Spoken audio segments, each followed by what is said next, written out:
I've been looking for my dog for like 30 minutes. And I've been screaming his name for like, I don't know how many times. And I look everywhere. I can faintly hear him breathing every now and then. And it turns out, this bastard has been hiding right here the whole time. You gave me quite the scare.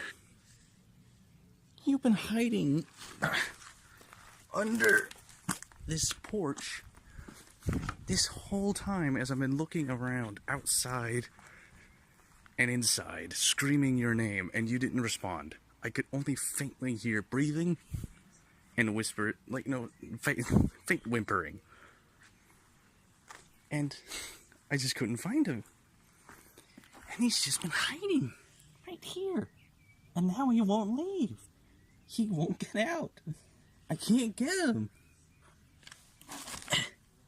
Come on.